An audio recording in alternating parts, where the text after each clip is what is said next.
Boring बहू versus मजेदार बहू। एक गांव में शीतल अपने पिता के साथ रहती थी। उसके पिता बहुत ज्यादा गरीब थे, जिस वजह से उनकी आर्थिक स्थिति बहुत खराब थी। वहीं शीतल बहुत ज्यादा धार्मिक थी, जिस वजह से वो बहुत ज्यादा पूजा पाठ करती थी।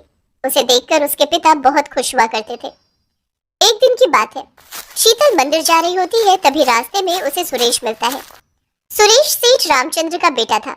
जब उसने शीतल को देखा तो उससे कहा, कहाँ जा रही हो? मंदिर जा रही हूँ, आप बताइए। वैसे तुम देखने में बहुत सुंदर हो, क्या तुम मुझसे शादी करोगी? शादी की बात सुनकर शीतल काफी ज्यादा हैरान हुई कि एकदम से कोई शादी की बात कैसे कर सकता है। इस पर सुरेश ने कहा, देखो, मुझे पता है तुम्हें काफी हैरानी हुई है कि मैंने तुम्हें एकदम से शादी का प्रस्ताव दे दिया, पर मेरी यही आदत है, मुझे जो चीज पसंद आ जाती है तो मैं उससे डायरेक्ट ही कह देता हूँ। वैसे आप करते क्या हैं? मैं शहर में काम करता हूँ, कल ही गाँव में लौट कर आया और मैं चाहता हूँ कि अब की बार शहर जाऊँ तो शादी करके ही जाऊँ। पर मैं तो बहुत गरीब हूँ, आपके घर वाले मुझसे शादी करने के लिए राजी नहीं होंगे। तुम उसकी चिंता मत करो। पर आपको मेरे पिताजी से भी तो रजामंदी लेनी होगी ना। हाँ हाँ, क्यों नहीं। और इसके बाद वो दोनों शीतल के घर आ गए। घर आने के बाद शीतल ने अपने पिता रामू से कहा, पिताजी देखिए कौन आया है। रामू ने जब सुरेश को देखा तो उससे, अरे, तुम तो सेठ रामचंद्र के बेटे हो ना? हाँ हाँ, आपने बिल्कुल ठीक समझा। पर बेटा, तुम्हारा यहाँ कैसे आना हुआ? मुझे आपकी बेटी बहुत पसंद है और मैं आपकी बेटी से शादी करना चाहता हूँ। क्या तुम सच कह रहे हो? पर मैं तो बहुत गरीब हूँ, मेरे पास दहेज नहीं है। अब मैं दहेज नहीं मांग रहा हूँ, मैं आपकी बेटी मांग रहा हूँ बस। ये सुनकर रामू बहुत ज्यादा खुश हो जाता है और इसके बाद वो उनकी शादी कर देता है। शादी के बाद सुरेश शीतल को अपने घर लेकर आता है। जब सुरेश की माँ लक्ष्मी ये चीज देखती है तो बहुत ज्यादा गुस्सा करती है। अरे नालायक, बिना बताए शादी क्यों कर ली? कम से कम बता ही दिया होता, हम क्या शादी करने से मना कर देते? देवर जी, माँ जी एकदम ठीक कह रही है। मैंने तो एक से एक अच्छी लड़की देखी थी, आपको यही मिली, गांव की गंवार। भाभी, ऐसे मत कहिए, ये आपकी देवरानी है। अच्छा, तो अब तो अपनी भाभी से मुंह चलाएगा? माँ, अगर आपको इसका स्वागत करना है तो करिए, वरना कोई बात नहीं है, हम बिना स्वागत के भी रह लेंगे। वैसे भी ये मेरा भी घर है। और ये कहकर सुरेश शीतल को अंदर ले आता है, जिसे देखकर लक्ष्मी को काफी गुस्सा आता है। वहीं दूसरी तरफ मीना बहुत ज्यादा खुश होती है, क्योंकि वो बहुत ज्यादा मॉडर्न जमाने की थी, जिस वजह से उसे घर का काम करना बिल्कुल भी पसंद नहीं था। चलो आ गई नौकरानी, अब पूरे दिन यही काम किया करेगी और मैं अपनी जिंदगी आराम से गुजारूंगी। ये कहकर वो बहुत खुश हुई। अब तो रोजाना मीना सुबह उठकर डीजे बजा दिया करती थी और खूब एंजॉय किया करती थी। वहीं दूसरी तरफ शीतल पूजा पाठ पर ध्यान देती थी, जिसे देखकर मीना ने एक दिन शीतल से कहा, अरे शीतल, ये क्या पूजा पाठ करती रहती हो? हमारे साथ एंजॉयमेंट भी कर लिया करो। नहीं दीदी, मुझे ये सब अच्छा नहीं लगता है, मैं तो सादा जीवन जीती हूँ।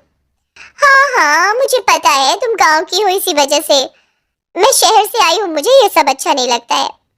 पर दीदी, पूजा करने से तो भगवान हम पर प्रसन्न होते हैं, तुम ही करो जाकर पूजा। ये सुनकर शीतल वहां से चली गई। धीरे धीरे समय गुजर रहा था, सब कुछ अच्छा चल रहा था। शीतल घर में काम किया करती थी और मीना बाजार जाकर शॉपिंग। वहीं लक्ष्मी भी मीना से कुछ नहीं कहती थी। एक दिन की बात है, लक्ष्मी बाजार गई। वहां पर उनके पड़ोस में रहने वाली विमला और शीला मिली और विमला ने लक्ष्मी से कहा, अरे लक्ष्मी जी, आपकी नई बहू रानी तो बड़ी ही धार्मिक है, बड़ी सादा सिंपल रहती है, ऐसी बहू तो बड़े नसीबों से मिलती है। हाँ, तुमने बिल्कुल ठीक कहा, वही इनकी बड़ी बहू बहुत ही मॉडल है, उसे तो बात करने की तमीज ही नहीं है, हम लोगों से कैसे बात करती है? अरे वो दोनों बच्चियां ही हैं, इसी वजह से। अरे नहीं नहीं, अपनी छोटी बहू को ही देख लीजिए, बहुत ही संस्कारी है, भले ही सादा सिंपल रहती है पर उसमें किसी चीज की कमी नहीं है। ये सुनकर लक्ष्मी को काफी हैरानी हुई और वो घर आ गई। घर आने पर मीना ने उससे कहा, क्या लाई हो मेरे लिए सासू माँ? चलिए, मैंने आपके लिए पिज्जा मंगवाया है, वो खा लेते हैं। क्या पिज्जा क्यों ऑर्डर किया? घर पर ही खाना खा लेती। अरे माँ जी, क्या आप भी पुराने जमाने की बातें कर रही हो? एक ही बहन जी कम है क्या? चले डांस करते हैं। शर्म नहीं आती इस तरह कहते हुए? अरे शर्म किस बात की, आप मेरी सासू माँ हैं, तो आपके साथ तो डांस करना बनता है। तभी वहाँ पर सेठ रामचंद्र आ जाते हैं। उन्हें देखकर मीना ने कहा, अरे ससुर जी, चलिए डांस करते हैं। क्या पागल हो गई है? मैं सेठ रामचंद्र हूँ, अपने ससुर से ऐसे बात करते हैं? अरे ससुर जी, कैसी बातें कर रहे हैं? क्या हो गया आप लोग को? हमें तो कुछ नहीं हुआ है, तू बता, तुझे क्या हो गया है? जब से नई बहू आई है तब से तू पागल हो गई है। ये सुनकर मीना को काफी हैरानी हुई। उसे तो समझ में ही नहीं आ रहा था कि आखिर उसने ऐसा क्या कह दिया था कि उसके सास ससुर गुस्सा हो रहे थे और वो दोनों वहां से चले जाते हैं। उन दोनों के जाने के बाद मीना फिर से मस्ती करने लगती है। उसे इस तरह मस्ती करते देखकर शीतल को काफी हैरानी होती है। धीरे धीरे दिन गुजर रहे थे। एक दिन की बात है, सेठ रामचंद्र अपनी कार से कहीं जा रहे होते हैं। तभी अचानक रास्ते में उनका एक्सीडेंट हो जाता है, जिस वजह से उनके एक पैर में चोट आती है और वो घर पर चारपाई पकड़कर लेट जाते हैं। हे भगवान, ये क्या हो गया मेरे पति को? किसकी नजर लग गई? अरे माँ जी क्यों रो रही हैं? बस छोटी सी तो चोट आई है। हे भगवान, इस मंदबुद्धि को कौन बताए? पता नहीं इसे क्या हो गया। माँ जी आप चिंता मत कीजिए, भगवान सब कुछ सही कर देंगे। क्या सही करेंगे? तुम ऐसे ही बोरियत बकती रहो। ऐसी बात नहीं है, देखना पिताजी बहुत जल्दी ठीक हो जाएंगे।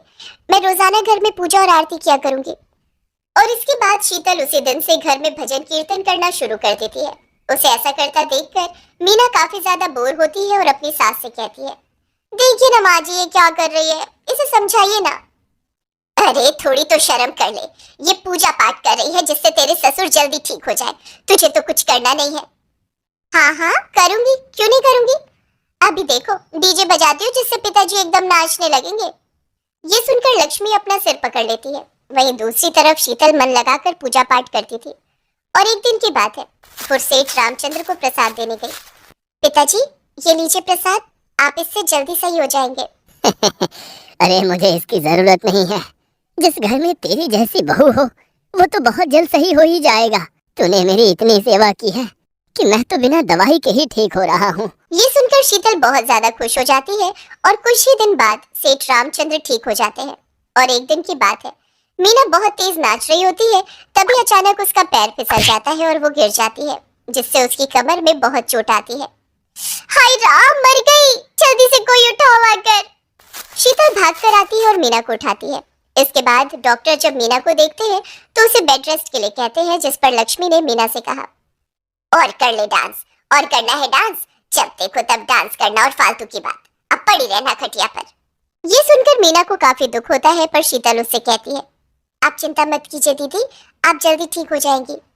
मुझे माफ कर दो शीतल, मैं हमेशा तुझसे चिढ़ती रही, पर आज मुझे पता लगा कि ज्यादा मजेदार भी सही नहीं होती है, हमें सादा ही रहना चाहिए।